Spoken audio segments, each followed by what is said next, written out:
আসসালামু আলাইকুম রহমতুল্লাহি বারাকাতুহু। আলহামদুলিল্লাহ রব্বিল আলমিন। সম্মানিত দিনী বোন লিখেছেন, আমার বাবা আর মৃত্যু তারিখ আসলে আমাদের বাড়িতে হুজুর দিয়ে খতম পড়ানো হয় এবং এটা যে করা বেদাত সেটি আমার পরিবার লোকদের কাউকে বুঝাতে পারতেছি না। এবং তাদের কথা হলো যে তাহলে গুনাহের কাজ যদি হয় তাহলে হুজুর করে কেন, করণীয় কি জানতে চেয়েছেন। আল জবাব বিল্লাহি তৌফিক আল্লাহুল মুস্তাআন।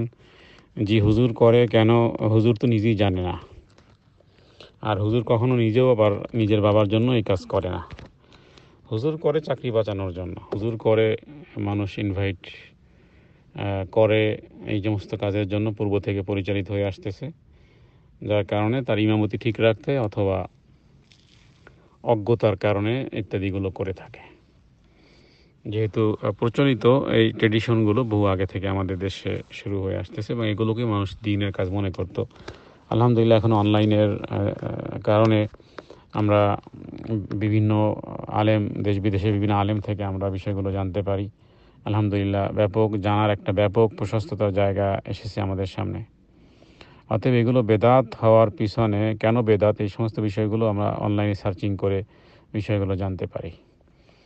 প্রথমত বিষয় হলো যে রসুলুল্লাহ সাল্লাহ সাল্লামের সময়কাল থেকে শুরু করে নবীজির সামনেই তার ছেলে সন্তান মারা গিয়েছে, স্ত্রী মারা গিয়েছে, আত্মীয় স্বজন মারা গিয়েছে, সাহাবায়ে কেরামের সামনে সাহাবায়ে কেরাম মারা গিয়েছে। এবং বলা যায় যে খোলাফায়ে রাশিদিনদের 30 বৎসরের সময়কালে কোনো মৃত্যু ব্যক্তি কেন্দ্রিক কোনো রকমের এ জাতীয় খাদ্য দ্রব্যের ডিস্ট্রিবিউশন অথবা এ জাতীয় জমায়েত হওয়া, সম্মিলিত মোনাজাত অথবা কোরআনুল কারীমের খতম ইত্যাদির, এমনকি মদিনায় রাসূলুল্লাহ সাল্লাল্লাহু আলাইহি সাল্লামের সাহাবায়ে কেরাম খোলাফায়ে রাশিদিন যারা মারা গেছেন, হযরত আবু বকর সিদ্দিক রাদিয়াল্লাহু তাআলা আনহু মারা গেছেন, হযরত ওমর রাদিয়াল্লাহু তাআলা আনহুকে সালাতরত অবস্থাতেই ফিরোজ নামক এক ব্যক্তি অস্ত্রের মাধ্যমে আঘাত করেছে, তরবারির মাধ্যমে আঘাত করেছে ফজরের নামাজরত অবস্থাতে। আলী রাদিয়াল্লাহু তাআলা আনহুকে ফজরের সময় তিনি ডাকতেন আসসালাত আসসালাত। আব্দুর রহমান নামক এক ব্যক্তি গাছের আড়ালে থেকে আলী রাদিয়াল্লাহু তাআলা আনহু মাথায় তরবারি দিয়ে আঘাত করেছেন। ওসমান রাদিয়াল্লাহু তাআলা আনহু তিনি মানে মৃত্যুগুলো কতটা কঠিন, কতটা ব্যথাতুর ভাবে। ওসমান রাদিয়াল্লাহু তাআলা আনহু কোরআন পড়তেছিলেন, সিয়ামরত রোজারত অবস্থায় ছিলেন। তাকে বুকে ছুরিকাঘাত করা হয়েছে দাড়ি ধরে, তার তার রক্তে কোরআনুল কারীম সামনে রক্তে রঞ্জিত। তো এই যে ব্যথাতুর যে খোলাফায়ে রাশিদিনদের দুনিয়া থেকে চলে যাওয়া, তো তাদের উদ্দেশ্য করে মদিনাতে বা মক্কাতে কোথাও কোনো কোরআনুল কারীমের খতমের কোনো গুঞ্জন ওঠে নাই। কারণ এটি বেদাত। বেদাত হলো ভ্রষ্টতা। কুল্লু বেদাতিন দলালা কুল্লু দলালাতিন ফিন্নার। নবীজি বলেছেন প্রত্যেক বেদাতি হলো ভ্রষ্টতা এবং ভ্রষ্টতার ফলাফল জাহান্নাম। অতএব কোনো ব্যক্তি যদি তার বাবা মার জন্য, মৃত্যু বাবা মার জন্য টাকা পয়সা খরচা করে, পোলাও বিরিয়ানি, তারপরে গরু ছাগল হাঁস মুরগি ইত্যাদি জবাই করে, বহু মানুষকে ইনভাইট করে, লক্ষ লক্ষ টাকা খরচা করে, এই সমস্ত টাকা পয়সা খরচা করে যেমন তার আযাবের ব্যবস্থা করা হলো।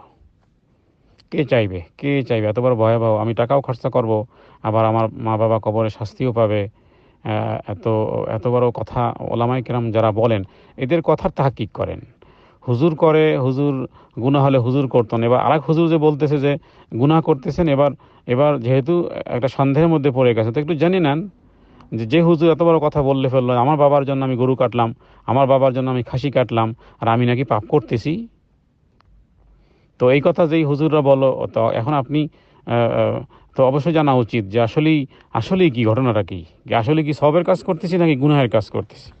সেই বুখারীর হাদিসে বলা হয়েছে, আল মাইয়িতু ইউআযযিবু বিমা নিহা আলাইহি। মাইয়িতকে নিহার কারণে শাস্তি দেওয়া হয়। এবার এটা নিহা কেন হলো? এবার নিহা হলো এই কারণে যে রাসূলুল্লাহ সাল্লাল্লাহু আলাইহি ওয়াসাল্লামের এক সাহাবী আব্দুল্লাহ বিন বাজাল রাদিয়াল্লাহু তাআলা আনহু তিনি বলেছেন যে আমরা সাহাবায়ে কেরাম ইমাম তাবরানী মুসনাদ আহমদের মধ্যে হাদিস রয়েছে যে আমরা সাহাবায়ে কেরাম রাসূলুল্লাহ সাল্লাল্লাহু আলাইহি সাল্লামের সময়কালে কেউ যদি মারা যায়, আর সেই মৃত্যু ব্যক্তি কেন্দ্রিক কোনো খাদ্যদ্রব্যের কোনো যদি অনুষ্ঠান করা হয়, আমরা সেখানে জমায়েত হওয়াটাকে, আমরা সেই ইনভাইটকে আমরা করাটাকে আমরা মনে করতাম যে আমরা নিয়াহা করতেছি। নিয়াহা হলো বাংলায় এটাকে মোটামুটি বলা যায় যে মাতম, এক ধরনের মাতম। এটা খাদ্যদ্রব্যের অনুষ্ঠান না। ওই দাওয়াতে যদি 100 লোক উপস্থিত হয়, যেন 100 লোক মাতম করতেছে, মাতম। হ্যাঁ, মাতমের বিভিন্ন সূরত আছে। কখনো কখনো কোনো কোনো নারী মাথার চুল ছিঁড়ে ফেলে, বুক থাপড়া, এগুলোকে যেমন বলি আমরা নিয়াহা, এগুলো মাতম। এটাও আরেক ধরনের ভিন্ন প্রকৃতির মাতম। দেখছেন না, পৃথিবীর বিভিন্ন দেশে তাদের বিভিন্ন রকমের অনুষ্ঠানাদি পালন করে বিভিন্ন স্টাইলে। কোথায় যেন দেখলাম যে সম্মান জানাচ্ছে লাথির মতন পা সামনে দিয়ে, এটা এটা ওই দেশের রীতিনীতি অনুযায়ী ওটা সম্মান, অথচ পা দিয়ে লাথি দেওয়ার মতন করতেছে, ওটা ওটা নাকি সম্মান। তো এখন ভিন্ন দেশ ভিন্ন কালচার। তো এটাও এই মৃত্যু ব্যক্তি কেন্দ্রিক খাবার দাবারের অনুষ্ঠানে যোগদান করাটা যেন একটা মাতমের জন্য, এরা মৃত্যু ব্যক্তি কেন্দ্রিক মাতমের জন্য এটা একত্রিত হয়েছে। কারণ এখানে মরণের স্মরণ, মৃত্যু ব্যক্তির সুনির্দিষ্ট মৃত্যু ব্যক্তির স্মরণ সভা, তো অথবা দিবস।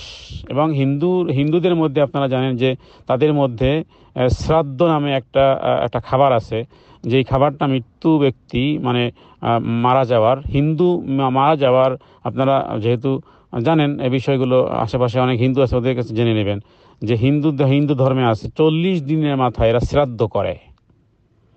তো একটা হিন্দু মারা গেলে, হিন্দু যদি ধনী পরিবারের হয়ে থাকে তাহলে শ্রাদ্ধ করে। হ্যাঁ, আমাদের ছোটোকালে আমরা দেখেছি এই জাতীয় শ্রাদ্ধতে শুয়োর কাটা হতো, তারপরে পুরো এলাকা হিন্দুদেরকে ইনভাইট করা হতো, তারপরে সেখানে খাবার দাবার দেওয়া হতো। কবে? ওই যে 40 দিন আগে ওই হিন্দু মারা গেছে। তো সেটাকে আমরা কনভার্ট করে সেটাকে আমরা নাম দিয়েছি এখন চেহলাম। আবার চেহলামও এসেছে এই শিয়াদের কাছ থেকে। চেহেল শব্দের অর্থ হলো 40, আরবিতে ফার্সিতে চেহেল শব্দের অর্থ হলো 40, চেহেল থেকে চেহলাম। তো এই হিন্দুয়ানি সংস্কৃতি আর এই শিয়াদের বিধর্মীদের সংস্কৃতি সব কিছু মিলে ঝিলে ককটেল বানিয়ে আমরা বাংলাদেশিরা এগুলো বহুদিন থেকে পালন করতেছি। তবে যারা সজাগ, যারা কোরআন সুন্নাহ বুঝতে চায়, জানতে চায়, বিভিন্ন ইসলামী স্কলারদের আলোচনা শুনে সংশোধন হতে চায়, তারা এ থেকে আলহামদুলিল্লাহ অনেকে ফিরে এসেছেন।